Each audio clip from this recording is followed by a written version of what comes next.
¿Dónde es que me toca? Hola, ¿cómo están? Mucho gusto, mi nombre es Luis Banana y el día de hoy vamos a hablar acerca de la psicoterapia analítico-funcional en el contexto de la educación o en el contexto del aprendizaje infantil. Bueno, la psicoterapia analítico-funcional es simplemente una reunión de estrategias conductuales, una reunión de técnicas operantes con el fin de aumentar conducta deseable y disminuir o extinguir conductas indeseables. A las conductas deseables que queramos aumentar con técnicas operantes, con estrategias conductuales, le llamaremos conducta clínicamente relevante 2 o CCR2. Y a las conductas indeseables que queramos extinguir a través de técnicas operantes, le llamaremos conducta clínicamente relevante 1 o CCR1. Si bien nuestro objetivo es extinguir la conducta problema o la CCR1, utilizaremos indispensablemente técnicas operantes de reforzamiento específicamente para aumentar las deseables y extinguir las indeseables sin llegar a ser abusivo con el paciente utilizando castigos. Básicamente, para extinguir una conducta indeseable, lo único que tenemos que hacer es ausentar la consecuencia o no proveer la consecuencia. Mientras que cuando detectamos en consulta una conducta deseable o una CSR2, sí que vamos a dar la consecuencia que terminaría siendo todo una contingencia de reforzamiento. A ver, pero una pregunta, ¿qué técnica entonces podemos utilizar para aumentar la CSR2 y disminuir la CSR1? ¿Podemos utilizar moldeamiento? Claro que sí, hombre. Podemos utilizar moldeamiento. A fin de cuentas, el moldeamiento hace parte de la técnica operante del reforzamiento diferencial de conductas alternas incompatibles. Y podemos utilizar el modelamiento. ¿El modelado? Claro, podemos utilizar el modelado. Así modelaremos conducta clínicamente relevante 2 con el fin de ir extinguiendo la conducta problema. Claro. Podemos utilizar reforzamiento diferencial de otras conductas. Claro. Podemos utilizar reforzamiento diferencial en tasa baja o en tasas altas de conducta. Claro. Todas aquellas técnicas que me lleven a reforzar una conducta deseable y al mismo tiempo extinguir una conducta indeseable, o a reforzar CSR2 y al mismo tiempo extinguir o disminuir CSR1, es viable dentro de la psicoterapia analítico-funcional. Pero dependemos de una cosa muy importante: el lenguaje, la alianza terapéutica. Al igual que en la terapia de aceptación y compromiso que tanto habla Tokio el Hockey. Estoy escuchando. Hola Tokio, ¿qué más? La alianza terapéutica es la forma como nosotros nos comunicamos con el paciente. Es la forma más empática y profesional dentro de un proceso terapéutico. Sin la alianza terapéutica basada en la cordialidad, en la empatía, en la confianza, nosotros no podemos continuar ningún proceso terapéutico con nadie. El uso, por ejemplo, de parafraseo, el entendimiento, la comprensión, el evitar juzgar, todo eso hace parte de una buena alianza terapéutica. El proponer, el saber entender la situación compleja por la cual el paciente está pasando, hace parte de la alianza terapéutica.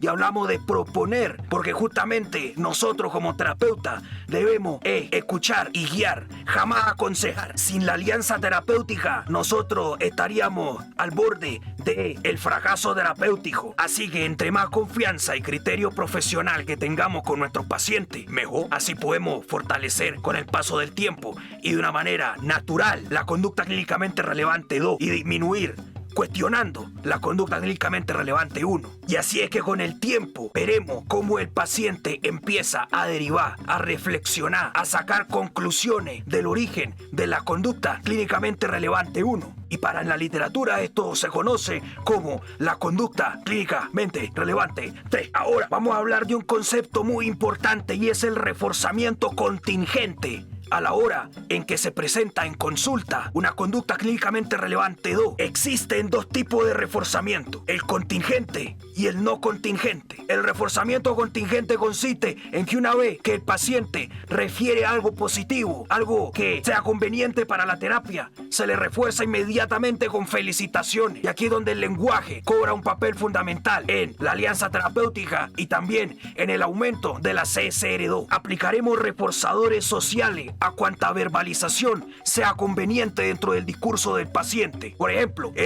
felicitaciones, al fin llegaste a esa conclusión. Muy bien, vale, está perfecto. está muy bien. Me gusta eso que dice. Está bien, está perfecto. Oye, te felicito por decir eso. Bien, bacano. Chévere, me gusta. Estos reforzadores sociales mantendrán la conducta clínicamente relevante 2 que queramos mantener en el contexto terapéutico. Perdón por la redundancia.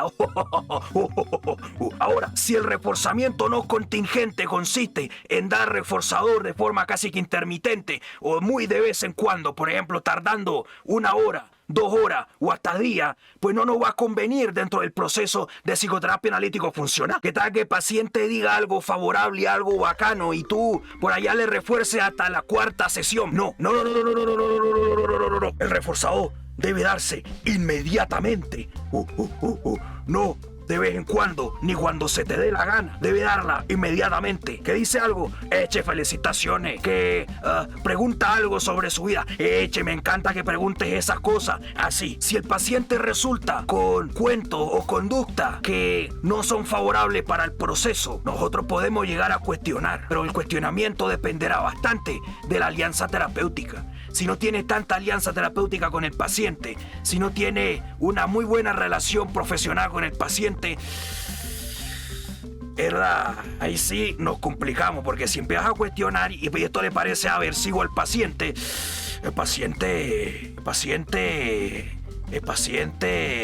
tú sabes, se va, tú sabes. Por ejemplo, si el paciente te resulta con las siguientes verbalizaciones que están asociadas a pensamientos catastróficos o simplemente verbalizaciones que no son convenientes para la terapia, vamos a ver a el emperador rumiación. ¿Dónde está el emperador rumiación? Muy bien, estos son los pensamientos del emperador rumiación. El emperador rumiación va a comenzar ahora. Dale. Oh, mírame, soy un inútil bueno para nada. El día de ayer me escapé de clase porque creí que no era bueno haciendo lo que hago. Soy un bueno para nada, soy un tonto que no sabe hacer las cosas. Entonces es más que importante darse cuenta de que estos pensamientos que finalmente se convierten en conducta observable como el lenguaje mismo, entonces es ahí donde el terapeuta es donde no debe reforzar por nada del mundo, sino cuestionar para que el paciente adquiera mayor flexibilidad psicológica. Y el cuestionar trata una base importante, ya que le vamos a demostrar al paciente qué tan ciertos son estos pensamientos en el contexto de su realidad. Si nosotros le dijéramos al emperador rumiación, ay sí, pobrecito, ay oye, yo te entiendo, ay hombre, claro que sí, claro, por supuesto, claro, pues estamos reforzando la conducta clínicamente relevante 1, y esa no es la idea. La idea es que sepa cuestionar al paciente para que el paciente derive, flexibilice y asimismo sea más consciente de que muchos de sus pensamientos pues no son compatibles con la realidad. A veces el emperador rumiación sale dentro de nosotros y lo que tenemos que hacer es que en vez de reforzarle cuando llegue, siempre tenemos que cuestionar para que salga rápido, para que salga de la sesión y así reafirmar tanto la conducta externa como los eventos privados más convenientes, más asociados a la CSR2. Pero si nosotros vivimos reforzando cuando el emperador rumiación llega a consulta, pues el man nunca se va a salir, ¿verdad? Que nunca se va a salir, siempre va a estar ahí. Ahora bien, ¿qué pasa si hay un debate en consulta y nosotros nos dejamos llevar por ese debate? Es decir, el paciente empieza a debatir, a justificar sus ideas, pensamientos y conductas desfavorables y nosotros empezamos a debatir y a darle vueltas al asunto, pues estamos moldeando un comportamiento inapropiado. Nosotros debemos extinguir de una vez por todas, por ejemplo, quitando de la atención o retomando un tema que no se ha tratado por el simple hecho de que el paciente lo está evitando. Y obviamente establecer el ejercicio del cuestionamiento de la conducta problema, pero sin enfrascarnos ahí. No queremos formar un análisis funcional en cadena que refuerce constantemente la conducta problema. Tenemos que tener en cuenta que tenemos que identificar esto precisamente. Ahora bien, vamos a ver a continuación un ejercicio con los pelados de la Universidad de La Guajira. Resulta y pasa que tenemos el caso de un niño que tiene dificultades con las letras y matemáticas. Mis estudiantes de la Universidad de La Guajira establecieron una serie de ejercicios para flexibilizar la perspectiva del pelado, fortaleciendo siempre la conducta clínicamente relevante 2, aquella respuesta correcta que el pelado daba. aumentaba, mientras se debilitaba la perspectiva y los comportamientos evitativos correspondientes a la CSR1. Asimismo, utilizaron actividades creativas para conectar con los pelados, es decir, fortalecieron la alianza terapéutica en los niños. Vamos a verlo en el siguiente video, en donde en primer lugar veremos cómo se establece una fase pre-T, la intervención, y luego la fase post-T, en donde identificamos si efectivamente los pelados aprendieron o no aprendieron, en donde verificaremos si hubo más frecuencia de la conducta deseable o CSR2 y se extinguió la conducta indeseable o la CSR1. Bueno, pensándolo bien, se empezó a extinguir o a disminuir la CSR1, porque este es un ejemplo. No es definitivo que en un solo ejemplo o en una sola situación nosotros pues ya dejamos, oh sí, es verdad, ya se ha extinguido. No, esto es tan solo un ejercicio. Aquí vamos. Bueno, buenos días. Mi grupo está conformado por Teddy Cueto, Nabelis de la Hoz, Nereida Uriana, Eliana Mejía, Miguel Moya, Kelly Moscote y mi persona Melanie Suárez, la cual el día de hoy vamos a implementar una enseñanza creativa con los estudiantes con las dificultades de comprensión de lectura, matemáticas e inglés. Y ahora les vamos a presentar los personajes. Mi personaje se llama Pablito, que Pablito es un niño que vive en una granja con su mamá y su papá. Y el mío es Lola, la vaca Lola. Hola, me llamo Paquita. Y yo Luigi. Y yo Tere. El mío es Saúl Erasmo. Y yo me llamo Nacho. Buenos días, amiguito. Hoy vamos a aprender los números en inglés. Mi nombre es Saúl Erasmo.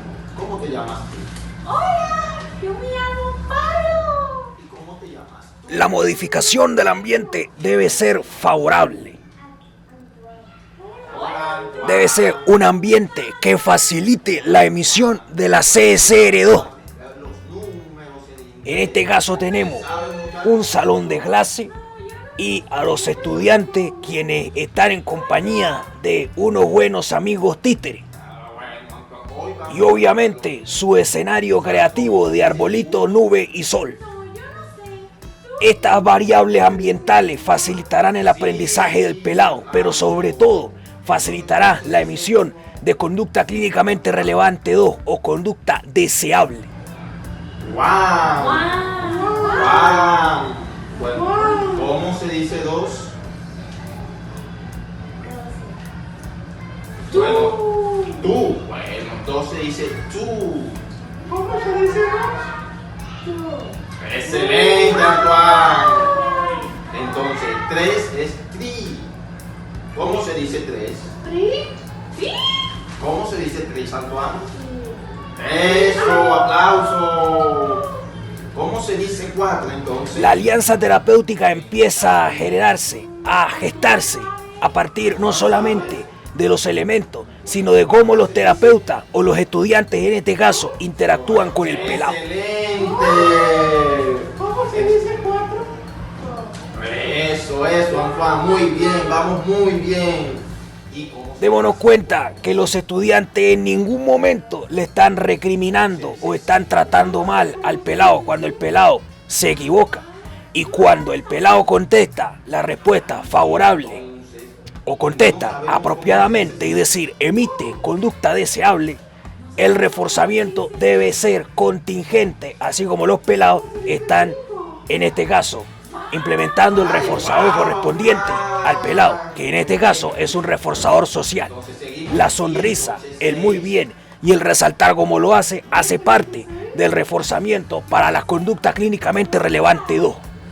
¿Cómo es, Antoine?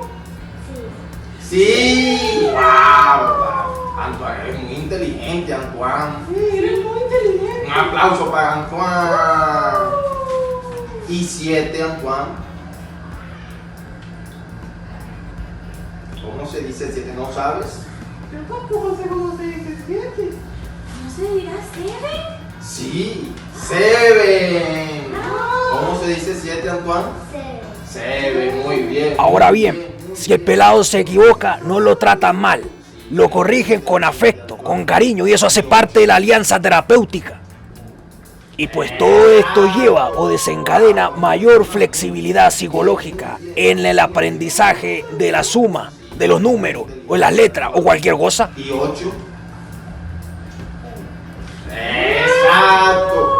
Wow, Wow, nos impresionas mucho. Esperen, ¿cómo se dice 8? ¡Ey! Muy bien. Ya 9. ¡Ay! Muy bien. ¿Me ¿Y podrías 10? repetir, por favor? Sí. Muy bien. Aquí, en esta fase, pues ustedes los pelados están verificando si el aprendizaje es efectivo o no es efectivo de acuerdo a las estrategias que están utilizando. Vuelvo y repito, los títeres, el escenario y la forma empática que están teniendo con el pelado. Al parecer, parece que sí funciona. Es decir, que constantemente la conducta clínicamente relevante 2 se mantiene en este ambiente escolar y se evitan los castigos o los malos comentarios cada que se equivoca. El 5. El 6. Se recurre a la teatralidad para corregirlo a través de los títeres como mecanismo de enseñanza y aprendizaje o estrategia. Es un hecho que los niños crean un vínculo emocional con los títeres y lo último que esperan es que los títeres le insulten o lo traten mal. De hecho, ni lo esperan. Son elementos reforzantes que mantienen la conducta deseable en un ambiente de clase. Bueno, Antoine, ahora vamos a cantar una canción para reforzar los números en inglés. Oye, Me gustan las canciones.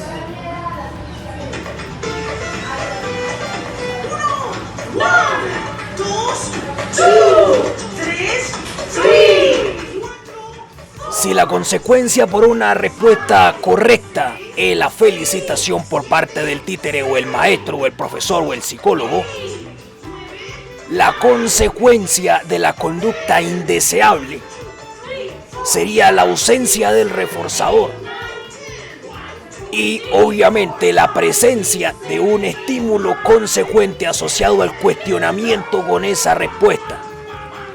Pero en ningún momento se le agrede, sino se le sigue enseñando hasta provocar la respuesta correcta o esperada por los terapeutas o maestros.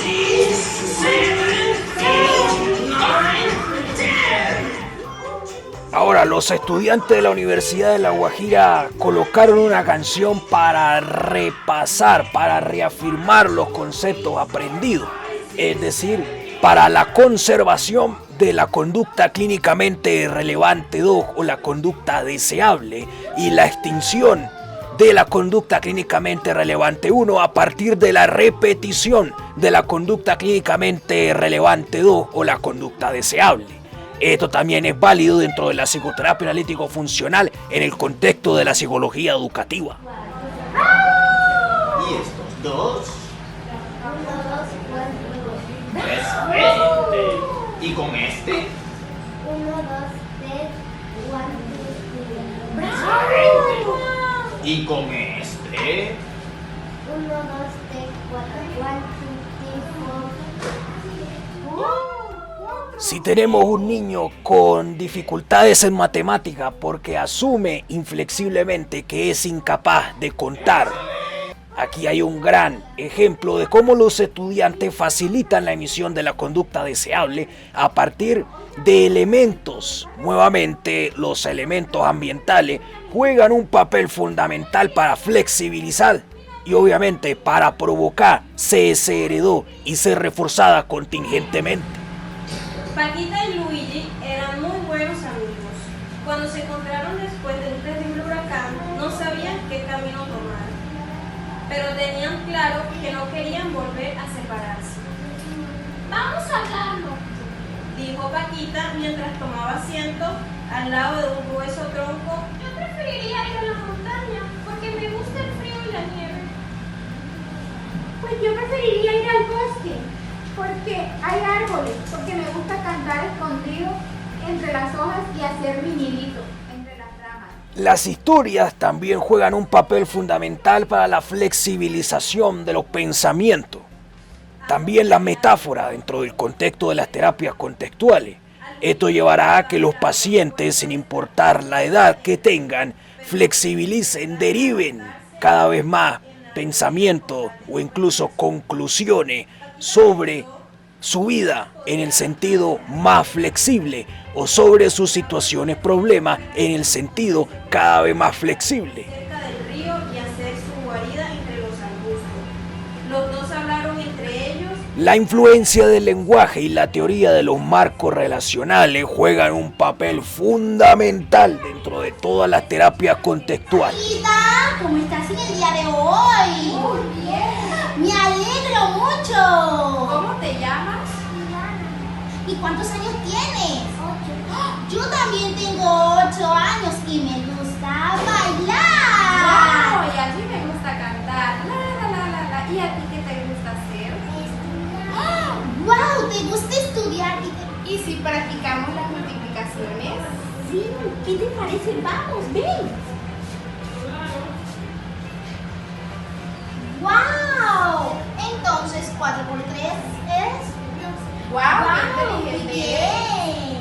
Lola, ¿y sabes qué? La activación conductual debe ser la columna vertebral dentro de todo proceso terapéutico en terapias contextuales, especialmente en PAF y en ACT, puesto que habrán muchas respuestas que determinarán si los pensamientos con los cuales está lidiando el paciente son ciertos o no son ciertos. Se requiere contacto con la experiencia para que pueda defusionar. Y en el contexto de la psicoterapia analítico-funcional se requiere contacto con la experiencia misma para que el paciente identifique que puede llevar a cabo una conducta deseable. Una conducta deseable que tiene consecuencias. Si una niña tiene dificultades con la tabla de multiplicar, la idea es que en psicoterapia analítico-funcional no solamente nos entendamos con la niña a través del discurso. Ahora vamos a hacer el examen. ¿Estás preparada?